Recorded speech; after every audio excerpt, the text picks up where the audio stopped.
was born and raised in Salina, Kansas, and in 2007 I was 23 years old. At that point in my life, everything felt like it was on track. I had been with my boyfriend for 3 years and we lived in a house that he had bought from his parents. We were both working and there had even been casual conversation about marriage. It really felt like life was moving in the right direction. Then something happened that changed all of it. I am going to say this in the most G-rated way I can, but in the spring of that year, I missed my cycle.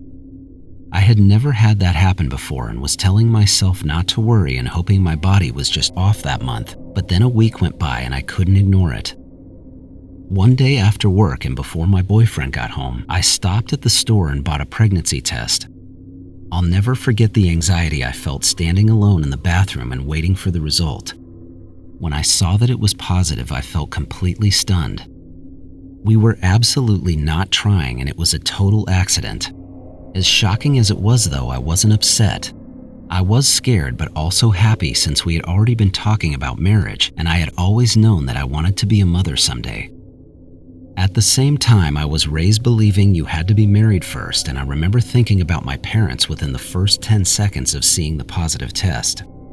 I was especially worried about telling my mom, and the thought of her reaction had me actually shaking. It terrified me.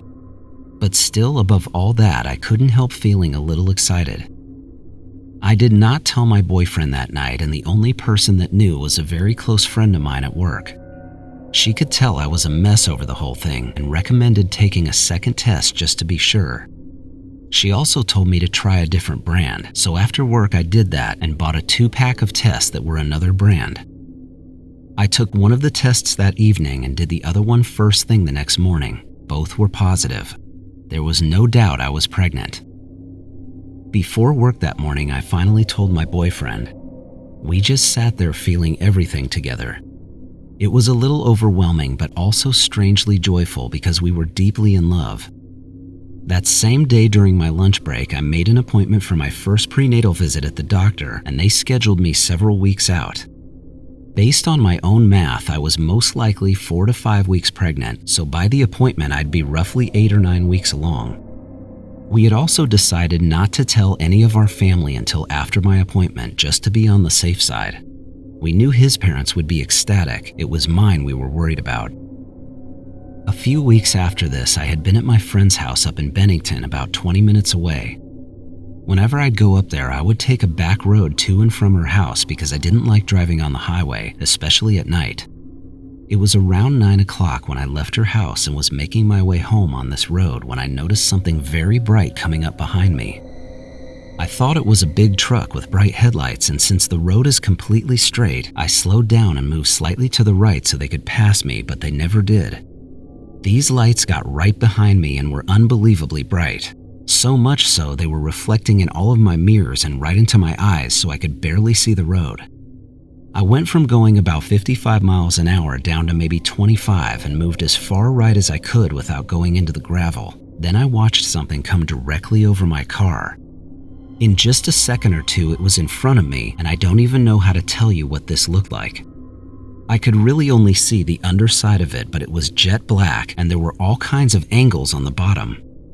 I could see that the bright lights were on the front of it, but every other part had sharp, hard edges. These days, I would say it looked a lot like a giant black Cybertruck in the air, but with more angles. Nothing on it was smooth or rounded. I pulled over and stopped, but it kept going forward at about the same 20 to 25 miles an hour, and it stayed right above the road. It seemed extremely low too, maybe only 50 or 75 feet off the ground, and it was flying like a helicopter, not like a plane. The multiple lights it had on the front were shining straight down onto the road, and I remember hearing and feeling a deep hum, but it wasn't like an engine. Anyone else who might have seen this that night would know it wasn't normal. When it got about half a mile ahead of me, all of its lights went out at the same time, and to my eyes, it disappeared completely. It's dark on that road, and there was no way I could have seen it from that distance without the lights on. I sat there in a mild state of shock, wondering what I had just seen. Then eventually, I slowly started driving again, and I made it home without seeing anything else, so it must have flown away from the road. I told my boyfriend about it the second I walked in the door, but I could barely explain it accurately. He was just as confused as I was and had no idea what it could have been. His best guess was that I might have seen a stealth military helicopter, but I can't imagine any helicopter being that quiet. He stayed up later with me that night since it had gotten my adrenaline going, and by the time we went to bed, it was past midnight. When I was finally able to fall asleep, I had an extremely graphic and disturbing nightmare. I dreamt I was lying on my back on a table in a horribly sterile room and giving birth. The whole place reminded me of a commercial kitchen. I could hear and see glimpses of other people around me that I knew were not doctors, but I never got a good look at anyone. I also knew that our baby was coming, and I remember being so scared about that. I kept asking what was happening and if the baby was okay, but no one said a word to me. I was also aware that something was horribly wrong because it was way too soon and the baby shouldn't have been coming yet. I woke up from this nightmare actually hyperventilating and physically trembling. It was the single worst dream I can ever remember having. My boyfriend was next to me when I woke up, and it had woken him up too. All I could do was lay with him because it had been such a scary and emotional dream. I told my friend at work about it because she sat right next to me, and she assured me that wild and vivid dreams were totally normal and common during pregnancy, then let me know it probably wouldn't be my last one. She had a 2-year-old and knew way more than I did about it, so hearing that did make me feel better. I really just wrote it off as my first pregnancy dream. A few weeks after that, things had gone back to normal and I was at my doctor's appointment. I had told her about the 3 at-home tests, but they still had me do another urine test while I was there. When the doctor came back into the room, she sat down and dropped an absolute bomb on me. She told me I wasn't pregnant. Hearing those words come out of her mouth was even more shocking than finding out I was pregnant in the first place. She said that I had most likely had a miscarriage, but I couldn't believe that, and I still don't. I won't get into the details, but I didn't have a single symptom of having a miscarriage. It was absolutely nothing.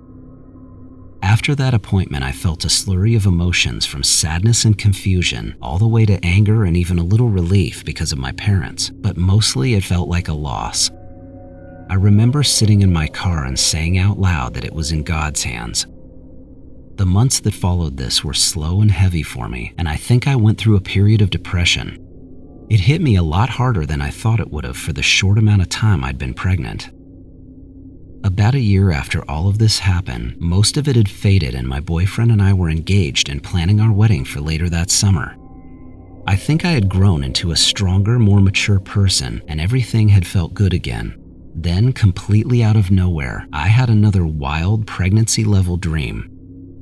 In this dream, I was way out on that same back road where I had seen that thing fly over my car the year before. I wasn't in my car though. I was standing in someone's field just a few feet away from the road, and I was holding a baby girl. She had blonde hair and adorable fat cheeks and looked to be about 6 months old. I remember exactly what she was wearing too. It was a spring dress that had little wagon wheels on it, and her feet had tiny white socks on them. She was staring at me and smiling, and I was holding her so close. I swear I could even smell her, even though I've never smelled anything in a dream. I felt a tidal wave of love and connection to her that I can't even put into words. Then I remember looking up and past her at the main road and saw 2 figures walking toward me with their arms out. In that moment, and without being told, I knew I had to give her away. I begged them to let me keep her, but it was like I had no control over the situation and I handed her off. Then I watched them walk away. I have no memory about who the 2 figures were, but I woke up with tears running down one side of my face and onto my pillow. This dream was so powerful and moving that I will remember every second of it until the day I die. Today I am married and have 2 children, both boys. Everything that happened back then feels like a lifetime ago, but I can also remember it like it was yesterday. I've had years to question whether those dreams were my subconscious dealing with a surprise pregnancy and the loss of that pregnancy, or if they were more than that. I cannot understand why the first nightmare happened only hours after my experience on that road while driving home. I rarely talk about this, but I am convinced something happened to our first child, which I believe was a girl, and it has to be connected with what I saw and experienced on the road. I also have a gut feeling that for some reason, I was allowed to see my little girl a year later, and that tears my heart right out of my chest. I don't know why any of this happened to me, and I'm staying anonymous here, but I really needed to say it out loud finally. I also wanted to share this story with people who might understand, or at least be open to the possibility that the way I feel might be right.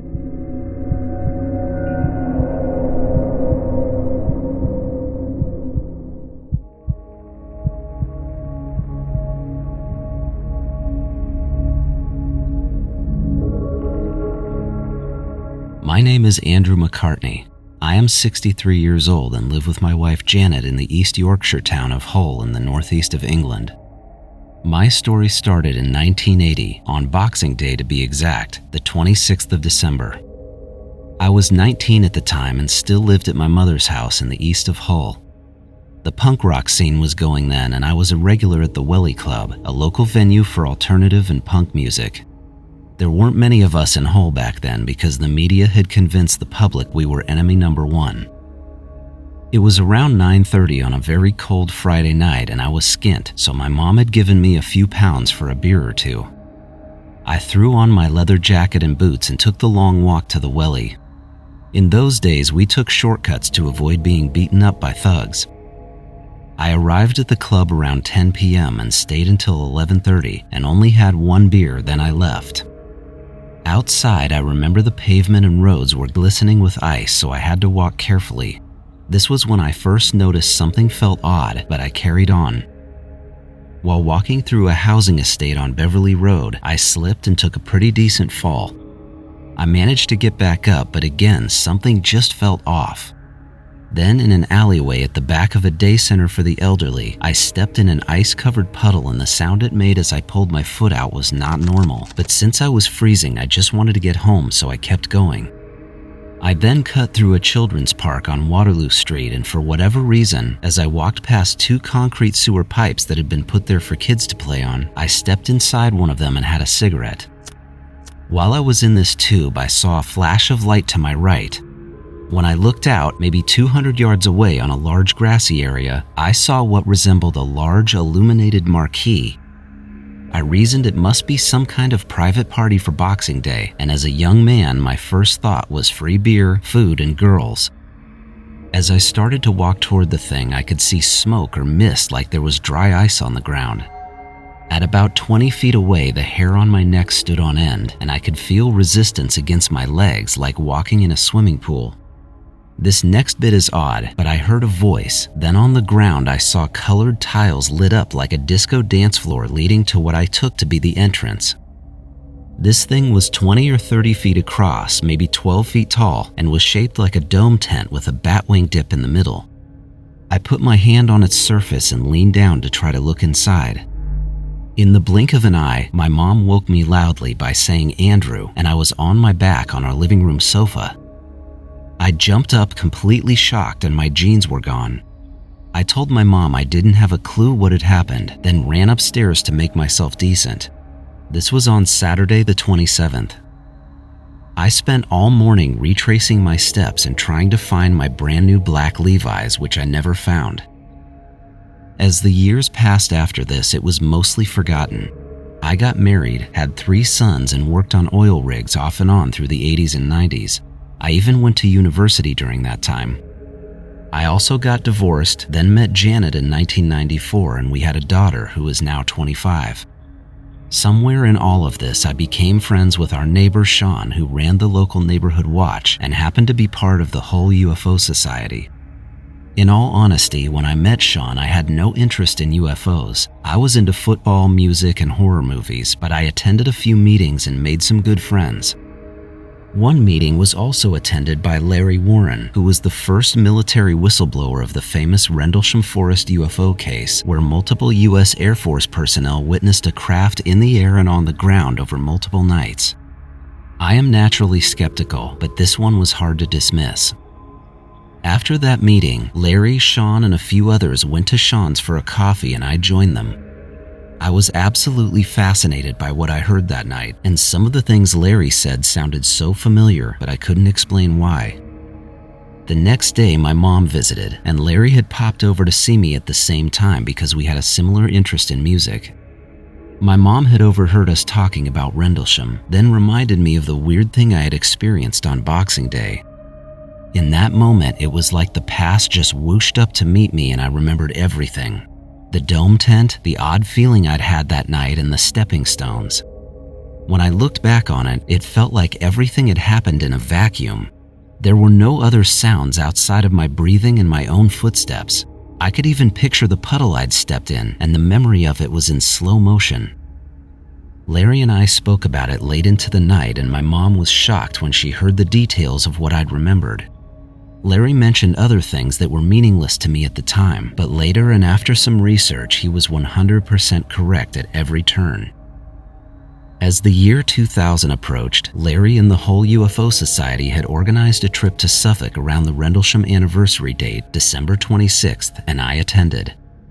This was at the east gate of RAF Woodbridge, which was where the U.S. Air Force personnel had first seen the craft. While I was there, I met a man from Stoke named Darren, who at the time was a scene of crimes officer for the police and had some very interesting stories. Darren and I hit it off and became good friends, and he would later help me delve into my own incident. Also that year, Georgina Bruni's book, You Can't Tell the People, was published, and this concerned the Rendlesham incident. I had a copy of this book and was halfway through when I stopped dead and had to repeat a section to make sure I was reading what I thought I was reading.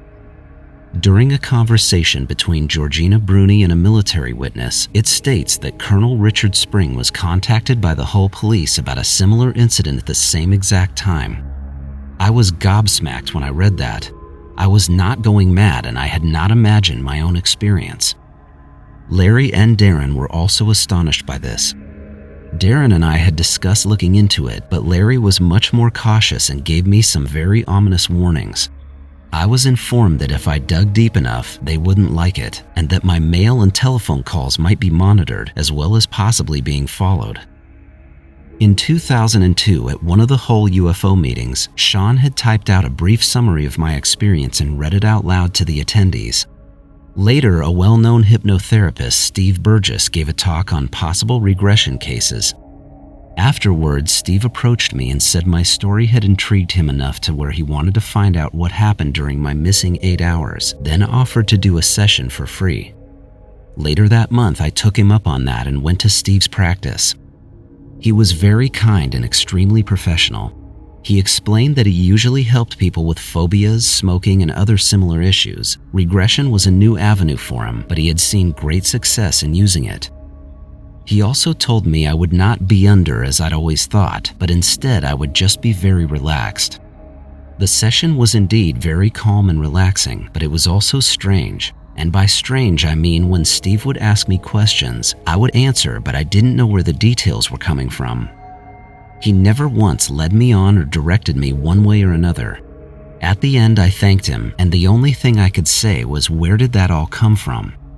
He was fascinated by what I'd said and told me there were obvious signs that what I experienced had actually happened. He was convinced my unconscious memories were real, and this is what came out of that session.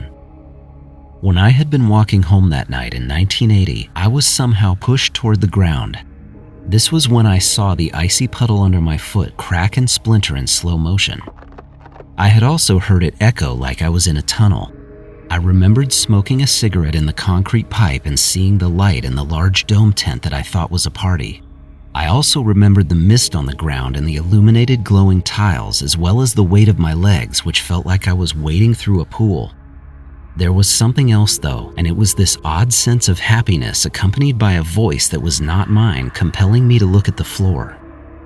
These multicolored tiles had rounded edges and lit up like a dance floor, and they were red, orange, and blue. I also can't explain this, but something was telling me to follow them. The entrance to this tent was so bright I had to shield my eyes as I got closer. Then as I looked inside, I was aggressively grabbed and found myself on my back being held down. I couldn't see anyone because it was too bright, but the hands I could feel on me seemed smaller. I suddenly felt an intense pain on my upper thigh and in my nose, and I resisted violently. I think my background in martial arts helped me here because whoever this had been released me. I managed to stand up, then ran out the way I'd come in and kept running. Eventually I looked back, and that's when I realized I was somewhere else completely. I found myself a quarter mile away and down Chapman Street. Looking back toward where I had come from, there is a bridge crossing the River Hull. This is Chapman Street Bridge, and it was surrounded by what looked like army vehicles and police. The tent I had seen was still there and on the road between the bridge. I knew I didn't want to be there and continued to run. Something else so strange happened while I was running. I bumped into a friend of mine, Joe, who seemed to come out of nowhere looking dazed. As soon as he saw me, he asked where my strides were. That's when I looked down and saw that my Levi jeans were gone. I hadn't even noticed this while trying to escape the situation I'd been in. This brief and bizarre encounter with Joe would take on more significance years later. After that, I carried on running and saw the railway bridge that ran behind my mom's house. I leaped up the embankment, then kept going toward home. Right at this time, I saw something so weird it's difficult to describe. In the distance above the Holderness Road Bridge, there was an angry-looking red cloud that was moving and throbbing. Then something happened that felt like a film where it just cuts to the next scene. The very next thing I knew, I was standing in my mom's backyard next to an 8-foot privet and shaking violently. Then, like a child being lifted by their arms, I came off the ground and moved toward the house. I watched my mom's door open and was lifted through it and into the living room, where I was gently laid on the settee. I could not see anyone, but somehow I knew there were two presences with me. The last thing I remember was asking, "Who are you?" and the reply I got was gentle and almost patronizing. I heard them say, "You would never understand, you're just a boy."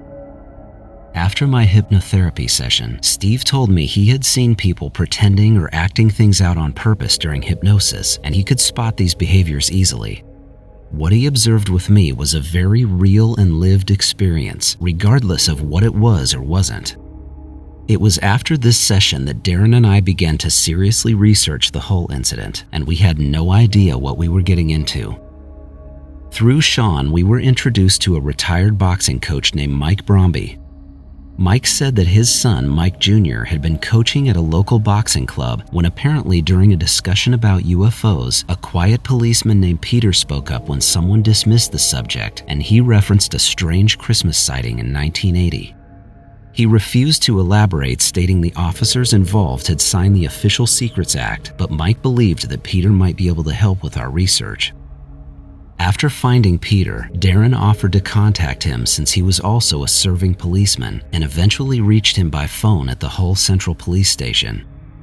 Peter knew exactly what we were asking about, but unfortunately had nothing to say and begged us not to contact him again. That door was firmly shut.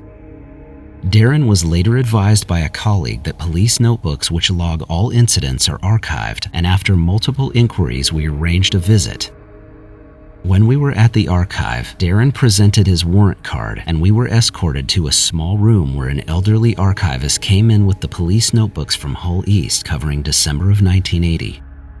Before we could have them, though, he asked whether the request was professional or private. When Darren answered private, we were told that permission from superiors was required, and we never got access to them. Then we turned to local newspaper archives, and on Monday, December 29, 1980, the Hull Daily Mail ran a story about a major road closure due to a burst water pipe in the exact location where I'd seen the tent. After cross-checking this with Yorkshire Water, we confirmed there was no record of a burst pipe or a road closure. It was around this time that my wife started noticing our mail being opened and resealed, and we began receiving strange phone calls at all hours. Every one of the calls would be silence, then disconnection. This was happening several times a week, and Darren laughed about it until he experienced it himself. Darren then encountered a disturbing incident. While he was driving home from Hull, a car followed him for miles, matching every turn and lane change, and even followed him off and back onto the motorway. It did not stop following him until he reached his mother's house in Stoke. Darren said he had been trained to know if he was being followed, and he definitely was. We were even joking that it was all starting to feel like the X-Files, but even more stories emerged after that. Another one we found was from a man named Billy Rhodes, who described being woken by his mother one night when a helicopter was hovering over Victor Street Park. From his window, Billy saw a black wedge-shaped object about 50 feet in the air with red lights moving like an old stereo display. He claims that this object tilted and the area in front of it appeared to literally bend toward it. He could actually see the fences and roofs around it distorting. Then he saw it take off along the railway embankment toward Holderness Road. The timing of this was again Christmas week 1980, and the location was the same embankment behind my mother's house. Billy also mentioned a local newspaper article about yet another sighting near Juan. In this article, the man describes seeing a large, elongated craft which he pursued in a car with friends. Apparently, the object had turned toward them, causing panic in the car. Then it headed in the direction of Hull around 11 p.m. This was again over Christmas in 1980. That witness had even sketched what he saw, and his drawing very closely matched what I had seen. Another report came in from postal workers celebrating on Boxing Day 1980, and they had seen a crescent-shaped object hovering over the college with what looked like molten metal or sparks coming off of it, and it silently drifted toward Beverly Road. The last account we were able to find surprisingly came from my friend Joe. This was the same Joe I had run into while I was half-dressed, and he believes he was abducted that night. What is so strange is that I hadn't even remembered running into him until my regression therapy session, so somehow that memory had been suppressed. When we had finally gone down every avenue, things slowed down. Interestingly, the mail interference and phone calls also stopped as soon as Darren and I halted our research. Sometime in the 2000s, I closely examined Waterloo Street Park using Google Earth. From the satellite view and clearly visible in the grass, there was the distinct outline of the shape I had seen. Sean also saw this and saved a screenshot of it, which was later included in Haunted Skies Volume 8 by John Hanson. Larry Warren's story has since been dramatized into a full film called Cable Green, which I know you can find online. Larry and I are still in touch, and his trauma is still undeniable. To this day, I hold on to the hope that the full truth will eventually be revealed, and any footage that might be out there will be released. I strongly believe that all witnesses, including myself, deserve closure.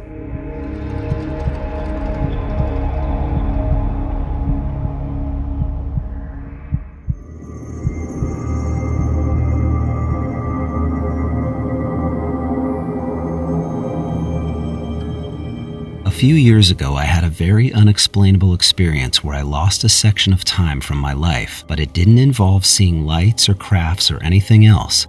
What happened to me was only missing time, but it was a lot of time, and I've never been able to figure out what happened to me. Also, this took place in Austin, Texas. I have always been a car guy, and I love going on cruises, especially at night. I also really enjoy stargazing, and when you live in city limits like I do, you don't get to see the stars like they're supposed to be seen, so I've always loved taking drives into the country on clear nights to look at the sky. The night this happened, it was perfectly clear and warm, and it couldn't have been a better night to be on the road. One of the cars I own is an immaculate 1990 BMW 328i convertible with under 70,000 original miles. By no means is it my fastest or most fun car, but it's my baby, and the amount of joy it gives me is unmatched. It has always been garaged, and it's never even seen the rain since I've owned it. I left my house that night at 9:30 p.m., and within 20 minutes I was on Lime Creek Road. I had the top down with no music playing or any other distractions and was just driving. At some point, I had wanted to stop and look at the stars, so I found a wide gravel pullover and shut the car off. I got out, then leaned back against the driver's side door and was just standing there in the quiet looking up at the sky. While I was standing next to my car at this pullover, I felt something I've never felt before, and I don't know what it was. I remember closing my eyes for just a few seconds with my head back because I'd been looking up at the stars, and in my mind I got this feeling of weightlessness that was like leaning backward and floating. It started at my head and went all the way down my body like a rush. Then I felt something physically touch the back of my head, and the second I felt this, I quickly opened my eyes because I was out there totally alone and it startled me. When my eyes opened, I was in my car, sitting in the driver's seat, and what I had felt touch the back of my head was the headrest on the seat. This was so startling because I might as well have teleported into the car. I had no memory of opening the door or getting back in the car. I was just there in the seat with the door closed. For a split second, I felt kind of neutral. Then an intense wave of dread came over me, and that's the only word I can come up with that fits. It wasn't so much a fear like when something's scary. It was more like when you sense something bad is about to happen and you know it. It made me panicky for a second, and I was looking all around the car thinking someone was there, but then the feeling completely went away. It was a very weird jumble of emotions that came and went really quickly. I didn't sit around or wait for anything else to happen. I just started the car, turned it around to go back the way I came, and took off. I wouldn't say I was scared by what happened. I was more concerned, and I wanted to get back into Austin as quickly as I could. Right when I hit Anderson Mill Road, there are houses and a gas station there, which made me feel better, and I finally grabbed my phone. The very first thing I saw was the time on the screen, and it was 11:56 at night. I could not believe how late it was. At the very latest, I had pulled over and stopped the car at 10:15 or 10:20. I couldn't have stood on the side of the road for more than 5 minutes, and realistically, it was probably closer to 3 minutes. As I was driving to my house, I kept wondering if I had actually fallen asleep standing up, but that's the stupidest answer ever, and it makes no sense. Even if it were possible to sleep standing up, I would think you'd have to be fully leaning against something, and I was only partially leaning against my car door. It's a short car, too. I'm 6 foot, so the door only comes up to my upper thigh. I would have fallen over right away if I'd actually dozed off for a second. I really couldn't get past the time discrepancy, though.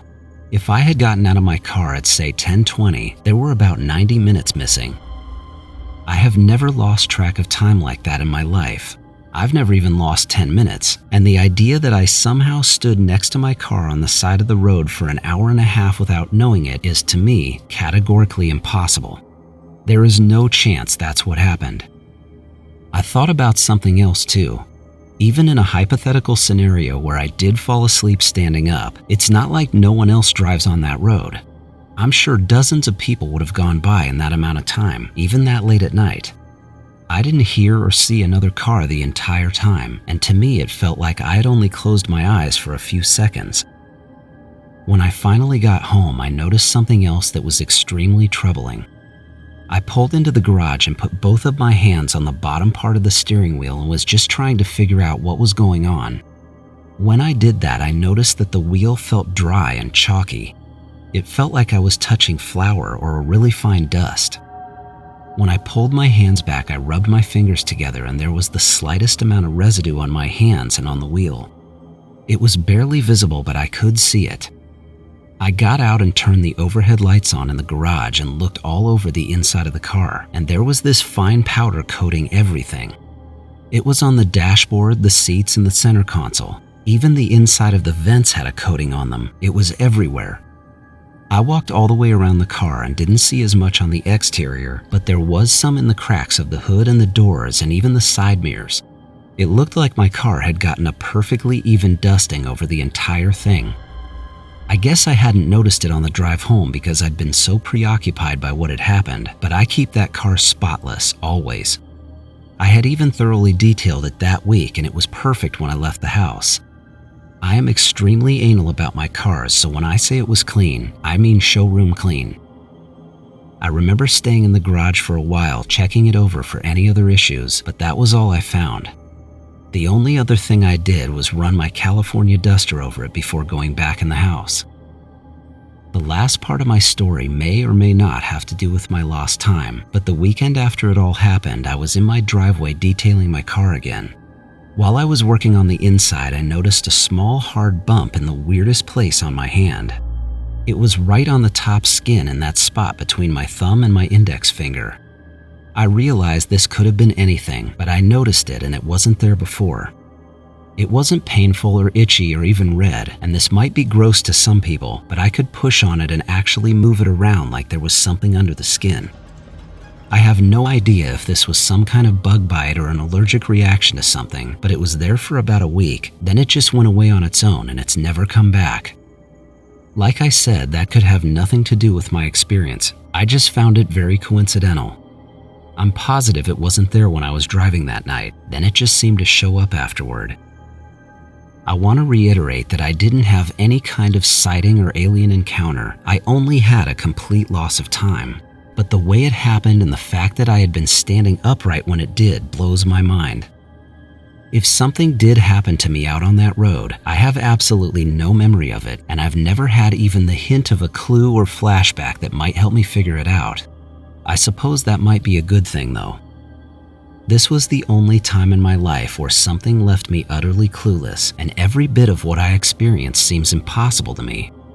The only thing I can say with complete confidence is that I know it wasn't nothing.